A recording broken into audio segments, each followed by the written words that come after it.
اب اسی سلسلے میں ویسے عالیہ حمزہ صاحبہ کا جو پیغام ہے یہ بھی بڑا ملتا جلتا ہے. آج انہوں نے بھی یہ پیغام دیا کہ جی جلسے کرنے کی اجازت نہیں مل رہی, دفعہ 144 نافذ ہو گئی ہے. یہ میں نے آپ کو بہت پہلے بتا دیا تھا کہ یہ تو ہونا ہی ہے.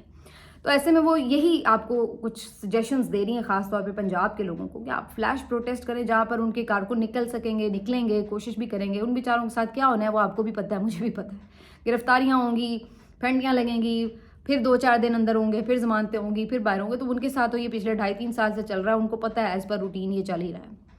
لیکن عام لوگ کیا کر سکتے ہیں جو as P T I worker نہیں جا کے باہر پروٹیسٹ کر رہے؟ تو انہوں نے کئی طریقے اس میں بتائے ہیں کہ آپ ہارن کر سکتے ہیں گاڑیوں کو, آپ اپنی ویڈیوز بنا کے سوشل میڈیا پر اپلوڈ کر سکتے ہیں, آپ اکٹھے ایک جگہ پلان کر لیں کہ ہم نے لائٹس آف کرنی ہے اور پورا اندھیرا کر دینا ہے اس کے احتجاج میں, یا کوئی بیلونز آپ ہوا میں چھوڑ سکتے ہیں پی ٹی آئی کے رنگوں کے, عمران خان کی فری کرنے کے حوالے سے میسج دے سکتے ہیں کسی بھی طرح جو آپ کے لیے پاسبل ہو, تصویر بنا کر کسی طرح. تو انہوں نے کافی اس میں آپ کو آئیڈیاز دیے ہوئے ہیں اس ویڈیو میں کہ آپ کافی کچھ کر سکتے ہیں. تو یہ بیسکلی آپ نے ایک میسج دینا ہے اور اس میسج کو کتنا اسٹرانگ بنانا ہے یہ خود آپ کے اپنے ہاتھ میں ہے. لیکن اپنے ووٹ کا جو استحقاق ہے اور جو ووٹ کا احترام ہے وہ آپ نے لازم طور پر کرنا ہے. اس کے بغیر چارہ نہیں ہے, ورنہ ہر الیکشن آپ کا اسی طرح لٹ جائے گا اور اسی طرح آپ لٹتے رہیں گے اور برباد ہوتے رہیں گے جب تک کہ آپ اپنی طاقت نہیں پوری طرح آزمائیں گے. یا آپ نے ابھی آدھی طاقت دکھائی تھی تو ابھی تک منہ کے بل گرے ہوئے ہیں سارے. تو سوچئے جس دن آپ نے پوری طاقت دکھائی تو پھر کیا ہوگا.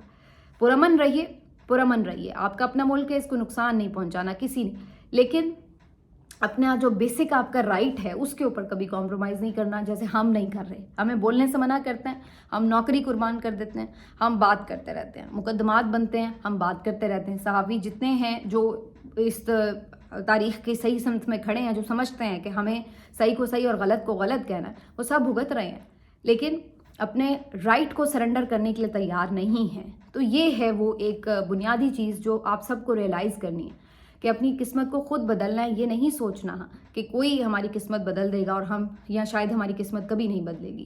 تو یہ جو چیز ہے اس سے آگے بڑھ کے نکلنا ہے. باقی ان لوگوں کی حرکتیں وہی ہیں. دفعہ 144 نافذ ہو گئی ہے. خود قذافی اسٹیڈیم میں میچ بھی رکھا ہوا ہے, تو بندہ پوچھے کہ بھائی میچ میں جب سارے اکٹھے ہو کے جائیں گے تو کیا ان کے اوپر بھی آپ دفعہ 144 کا نفاذ کریں گے؟ بلکہ میں نے تو کہیں یہ بھی سنا ہے کہ عطا تارڑ صاحب نے کوئی گرین ٹاؤن میں جلسے کا بھی اعلان کر رکھا ہے. تو یہ دفعہ 144 جو ہے وہ صرف پی ٹی آئی والوں کے لیے ہے جنہوں نے احتجاج نہیں کرنا. باقی جس نے جو مرضی کہیں پورے ملک میں کرنا ہے وہ کر سکتا ہے, لیکن یہ احتجاج انہوں نے نہیں ان کو کرنے دینا, اور یہ آبویسلی تھا, ایسا ہی ہونا تھا. باقی جی آج جو ایک اہم خبر آئی وہ جو ولسن کی طرف سے تھی. انہوں نے پہلے سے ہی آج ٹویٹ کیا کہ ایک اہم سپیچ وہ ڈیلیور کرنے جا رہے ہیں. تو انہوں نے پارلیمنٹ کے فلور کے اوپر آج یہ اپنی جو خط انہوں نے بیسکلی کچھ دن پہلے لکھا تھا اسی خط کو آلموسٹ انہوں نے ایک سپیچ کی طرح ڈیلیور بھی کر دیا ہے. تو یہ ایک امپورٹنٹ معاملہ اس لیے کہ اب یہ بات جو ہے وہ صرف یہ نہیں کہ کوئی پرسنل کیپیسٹی میں ایک بندہ بات کر رہا ہے, بلکہ وہ فلور آف دا پارلیمنٹ اگر بات کر رہے ہیں تو اس کا ویٹیج جو ہے وہ اور بڑھ گیا ہے. اور اس میں انہوں نے کم و بیش وہی بات کی ہے کہ پاکستان کی ملٹری نے اور پاکستان کے اس رجیم نے ناجائز طور پر عمران خان کو قید میں رکھا ہے, اور یہاں پر جو جمہوریت کی بنیادیں ہیں, بنیادی اصول ہیں, ان کو پامال کیا جا رہا ہے. تو انہوں نے اسی طرح اس کی آواز بھی اٹھائی ہے, اور اس کے بعد انہوں نے اپنی یہ پوری سپیچ جو ہے اس کو ٹویٹر پہ ٹویٹ بھی کر دیا. تو ایک دوبارہ سے آواز جو ہے امریکہ سے وہ سامنے سے آ چکی ہے. تو اب اس میں اگین میں وہی بات کہوں گی کہ ایک ایک سٹیپ جو ہے وہ آگے بڑھ رہے ہیں, لیکن میسج وہ دیتے چلے جا رہے ہیں. اب کوئی آنکھیں بند کر کے شتر مرغ کی طرح ریت میں اپنا سر دبانا چاہے وہ اس کی مرضی ہے, لیکن آواز تو ادھر سے آ رہی ہے. اب دیکھتے ہیں کہ کتنی دیر میں سننی ہے انہوں نے. اس سے آگے بڑھتے ہوئے جی آپ کو بتائیں کہ آج جو عدلیہ کی طرف سے مزاحمت کا سلسلہ ہے اس میں ایک اور اضافہ ہوا ہے خط کا. اور آج جو خط لکھا گیا ہے وہ سپریم کورٹ کے 4 سینئر ججز کی طرف سے لکھا گیا ہے, جس میں آپ کو معلوم ہی ہے جسٹس منیب اختر, جسٹس منصور علی شاہ, جسٹس اطہر من اللہ اور جسٹس عائشہ ملک صاحبہ شامل ہیں. ان 4 سینئر ججز نے ایک دفعہ پھر سے اپنے ادارے کو بچانے کے لیے ایک آواز بلند کی ہے اور چیف جسٹس یحییٰ آفریدی کو خط لکھا ہے. انہوں نے پھر سے اس بات پہ زور دیا ہے کہ 26ویں آئینی ترمیم کو ریویو کرنا ضروری ہے, اس کا جائزہ لینا ضروری ہے, اس کے لیے فل کوڈ بنایا جائے. اس کے ساتھ انہوں نے یہ بھی بات کی ہے کہ جو حال ہی میں یہ جو اسلام آباد ہائی کورٹ کے معاملات ہیں اس کے اوپر انہوں نے آواز اٹھائی ہے کہ یہ جس طریقے سے ٹرانسفر کی جا رہی ہے ججز کی, اور یہاں پر نئے ججز جو لائے گئے ہیں ان سے حلف بھی نہیں لیا گیا نئی ہائی کورٹ میں, تو یہ تو بالکل ایک صریحاً خلاف ورزی بظاہر نظر آتی ہے، کیونکہ یہ لازم تھا کہ وہ نئی ہائی کورٹ میں آتے اور نیا حلف لیتے، لیکن ایسا نہیں ہوا۔ تو سینیورٹی کی جو پوری ترتیب ہے اس کو بدلا گیا ہے۔ تو جہاں یہ ساری بات انہوں نے پوائنٹ آؤٹ کی ہے، وہیں انہوں نے یہ سوال بھی اٹھایا ہے کہ آخر بتایا جائے کہ کس کے مفاد کا تحفظ کیا جا رہا ہے، کیوں عدلیہ کے ساتھ یہ سلوک کیا جا رہا ہے۔ تو وہ بڑے فرنٹ فٹ پر آئے ہیں یہ بات کہتے ہوئے، اور انہوں نے کہا کہ جی کس کے ایجنڈے کے تحت یہ کیا جا رہا ہے، یہ ان کے بیسکلی الفاظ تھے۔ اس کے بعد انہوں نے کہا کہ جی یہ جو سارا معاملہ ہے اس کے اوپر بھی ہمیں تشویش بھی ہے، اور اس پہ جو سارے سننے ہیں درخواستیں اور جو بھی اپیلیں آنی ہیں وہ آئینی بینچ نے سننی ہے، جبکہ آئینی بینچ پر آلریڈی عوام کا جو اعتماد ہے وہ متزلزل ہے۔ تو اب بات یہ ہے کہ یہ لوگ بات تو ٹھیک کر رہے ہیں، سب کو ہی پتہ ہے، لیکن اگین وہی بات ہے کہ ان خطوط کا ہونا کیا ہے۔ بالکل یہ ہسٹری میں تو اپنے طور پر آپ کہہ سکتے ہیں کہ کم از کم سارے مردہ لوگ نہیں تھے، کوئی نہ کوئی آواز ضرور بلند کر رہا تھا جو ہو رہا تھا، لیکن اس کا کوئی آپ کو امپیکٹ نظر آئے گا، کوئی فرق نظر آئے گا تو وہ بظاہر ہمیں فوری طور پر تو نظر نہیں آ رہا۔ لیکن آج ایک خط اور بھی سامنے آیا، اور یہ بابر ستار صاحب نے لکھا ہے جو کہ ہائی کورٹ کے جج ہیں۔ ہائی کورٹ کے ججز نے مل کے بھی ایک خط لکھا تھا سینیورٹی کے اوپر، اور بابر ستار صاحب نے الگ سے بھی ایک خط لکھا ہے، اور یہ چیف جسٹس عامر فاروق صاحب کے نام لکھا ہے انہوں نے، جو ہائی کورٹ کے جج ہیں۔ اور انہوں نے کہا ہے کہ جی انہوں نے تو سیدھی سیدھی بات کی، انہوں نے کہا ہے کہ جی جو آپ نے یہ سینیورٹی لسٹ جاری کر دی ہے یہ ایک غیر آئینی اقدام ہے، کیونکہ جو آئین ہے وہ اس پر بڑا واضح ہے کہ جو بھی جج ادھر سے ادھر ٹرانسفر ہوگا اس کا جو حلف ہے وہ نئی ہائی کورٹ کے مطابق ہوگا۔ یہ نہیں ممکن ہے کہ جی 15ویں نمبر کا جج اٹھا کے آپ لے آئیں اور اس کو باقی جو پہلے سے وہاں پہ کام کرتے ہوئے ججز ہیں ان کے سر پہ اوپر بٹھا دیں۔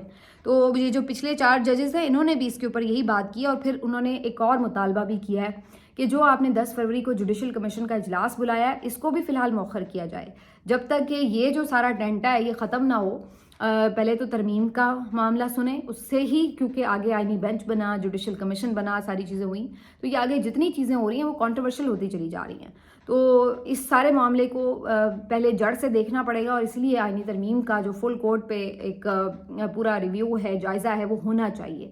تو یہ انہوں نے اب کہا ہے کہ جوڈیشل کمیشن کا جو اجلاس ہے، سپریم کورٹ کے ججز جو نئے بھرتی ہوں گے، اگر آپ پہلے بھرتی کر لیں اور بعد میں فل کورٹ بنائیں تو یہ بھی سوال ہوگا کہ بھائی یہ پھر کیسے سنیں گے اس کو بیٹھ کے آئینی ترمیم کو، جبکہ وہ خود اس کے بینیفیشری ہوں گے، اس کے تحت ہی تو وہ سپریم کورٹ کے جج بنے ہوں گے۔ تو انہوں نے یہ سارے جو کنٹروورشل اور کافی کمپلیکیٹڈ قسم کے آئینی معاملات ہیں، پیچیدگیاں ہیں، ان کو انہوں نے سامنے رکھا ہے۔ لیکن یہ ایک الگ بات ہے کہ سب کو اب یہ معلوم پڑ چکا ہے کہ یا آفریدی صاحب ہوں یا چیف جسٹس عامر فاروق صاحب ہوں، ان خطوط کا ان کے اوپر کوئی اثر نہیں ہونا، اور انہوں نے اپنی سائیڈز پہلے ہی واضح کر دی ہیں۔ بلکہ یا آفریدی صاحب نے تو یہ تک کہا تھا کہ جو ججز آئے ہیں ان کو ویلکم کریں، یہ تو بڑا اچھا کام ہوا ہے۔ تو ان سے آپ کیا ایکسپیکٹ کرتے ہیں کہ وہ یہ وہ سمجھتا ہی نہیں ہے کہ یہ کوئی زیادتی ہو رہی ہے یا یہ کوئی کسی قسم کا کوئی پرابلمیٹک کام ہے۔ ان کو لگتا ہے کہ سب بہت اچھا ہو رہا ہے اور سب کو تالیاں بجانی چاہیے اس کے اوپر۔ تو اس لیے اس کا فی الحال تو کوئی اثر فوری نظر نہیں آ رہا، لیکن آگے چل کر یہ ضرور پتہ چل رہا ہے کہ اگر یہ بے چینی اس حد تک ہے ان ججز میں تو آگے یہ لڑائی مزید بڑھے گی اور عدلیہ کا بحران بھی بڑھتا جائے گا۔ افسوسناک خبر یہ ہے کہ اس قسم کے جو لوگ ہیں جو اس طریقے سے طاقتوروں کے مفادات کا تحفظ کر رہے ہیں، اسٹیبلشمنٹ کے مفادات کا تحفظ کر رہے ہیں، پوری جوڈیشری کو ان کے انڈر کر دیا جنہوں نے، یہ لوگ نوازے بھی جا رہے ہیں اور سسٹم کا مزید حصہ بنتے چلے جا رہے ہیں۔ ابھی جو حال ہی میں تعیناتیاں ہوئی ہیں وہ بھی اسی قسم کی ایک کڑی ہیں۔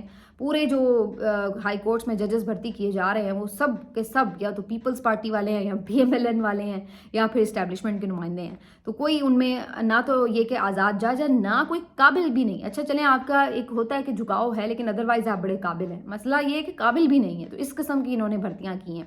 اب اس سے آگے اب اگلی جو خبر ہے وہ اور بھی خوفناک ہے۔ اللہ کرے کہ یہ خبر ہم کبھی اپنی زندگی میں پوری ہوتے نہ دیکھیں، اور قاضی فائز عیسیٰ صاحب جیسا منحوس کردار جو اس رجیم میں ہم نے دیکھا، تاریخ میں ہم نے دیکھا، اللہ کرے کہ کبھی ہمارے بچوں کو نہ اس طرح کا کردار دوبارہ دیکھنا نصیب ہو، اور جس نے تباہ و برباد کیا اپنے ادارے کو، عدل و انصاف کے اوپر سے اعتماد ہی اٹھ گیا سب کا، اس قسم کا یہ جج تھا، اور جس پہ سب نے لعنتیں بھیجیں ثواب سمجھ کر، اور اب یہ سوچا جا رہا ہے کہ جی اس کو مزید نوازا جائے، اور جی چیف الیکشن کمشنر کے لیے بھی جو نام کنسیڈر کیے جا رہے ہیں اس میں پھر سے ان کا نام گونجنا شروع ہو گیا ہے۔ یہ سن کر تو یقینی طور پر آپ کے بھی تن بدن میں آگ لگ گئی ہوگی کہ اس طرح کا ایک بے ایمان اور اس طرح کا ایک بغض سے بھرا ذہنی مریض شخص اگر چیف الیکشن کمشنر بن جائے گا تو آپ اندازہ لگا لیں کہ اگلے آپ کے جو الیکشنز ہیں وہ جب بھی کبھی ہوں تو ان کی حالت کیا ہوگی.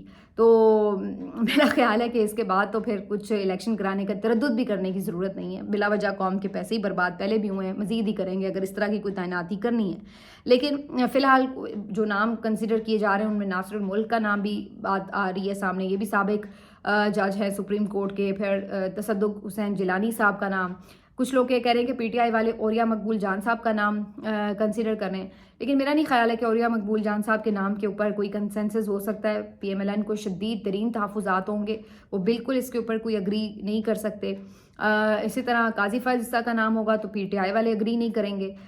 لیکن یہ سارے نام جو ہیں وہ ابھی کنسیڈر ہو رہے ہیں. لیکن اب پرابلم یہ ہے کہ میرا خیال ہے کہ پی ٹی آئی کو بھی اور پی ایم ایل این کو بھی ہونا تو یہ چاہیے کہ دونوں ہی ایسے نام نہ سامنے لے کے آئیں جو دوسری پارٹی کے لیے کانٹروورشل ہوں. آپ ایسے نام لے کے آئیں جس کے اوپر دونوں پارٹیز کا اعتماد ہو, اور ایسے لوگ موجود ہو سکتے ہیں, یہ کوئی اتنی بڑی بات نہیں ہے. لیکن جس طرح کا اس وقت ماحول ہے یہ بات تو صرف خام خیالی ہو سکتی ہے. پی ایم ایل این تو ہر درجہ کوشش کرے گی کہ وہ اپنی ہی پسند کا جو الیکشن کمشنر ہے وہ لگوائے. اسٹیبلشمنٹ کی اس کو آشیرواد حاصل ہے, وہ کوشش کرے گی کہ اسی کے تحت کام ہو جائے, کیونکہ انہیں پتہ ہے کہ ووٹ تو اب انہیں ملنے کوئی نہیں ہے. تو انہوں نے اس طرح چوریاں کر کے الیکشن جیتنا, جیسے انہوں نے ابھی فارم 47 کی حکومت بنائی ہوئی ہے. تو یہ خوفناک خبر ہے. آخر میں جی تھوڑا ذکر کریں گے کہ جو عمران خان صاحب کے وکیل ہیں فیصل چودھری صاحب, آج ان کو بھی جیل میں داخلے سے دوبارہ روکا گیا اور اس کے بعد پھر ان کو کچھ دیر کے لیے حبس بیجا میں ہی رکھ لیا گیا. پہلے خبر آئی کہ جی ان کو کہیں پہ بالکل بتایا بھی نہیں جا رہا, لاپتہ کر دیا گیا ہے. پھر کہا گیا کہ نہیں ان کی گرفتاری ڈال دی گئی ہے اور ان کو جو چوکی ہے اڈیالہ کی وہیں پر ان کو گرفتار کر لیا گیا ہے. کافی گھنٹے اسی طرح سے گزرے اور پھر اس کے بعد کافی شور شار مچا, جس کے بعد پھر ان کو رہا بھی کر دیا گیا. کچھ لوگوں کا کہنا تھا کہ جی کل جو ایک ناخوشگوار واقعہ انتظامیہ کے ساتھ ان کا وہاں پیش آیا اور انہوں نے بھی کافی تلخ کلامی کرتے ہوئے گالیاں والیاں بھی دی, تو جی اس کا کوئی ریاکشن ہے, اس لیے ان کے اوپر جو ہے وہ یہ گرفتاری کی گئی ہے. جبکہ کچھ لوگوں کا خیال یہ ہے کہ جو فیصل صاحب کا اپنا خیال ہے چودھری صاحب کا, وہ یہ ہے کہ اس سے پہلے انہوں نے بتا بھی دیا تھا کہ چونکہ عمران خان صاحب کی گفتگو وہ آ کے باہر بتاتے ہیں, اور جو حال ہی میں انہوں نے لیٹر لکھا تھا اس لیٹر کے بھی سارے نکات انہوں نے ایز اٹ از آ کے بتائے, تو اسی کی پاداش میں ان کو گرفتار کیا گیا. اور انہوں نے کل ہی اس خدشے کا اظہار بھی کر دیا تھا.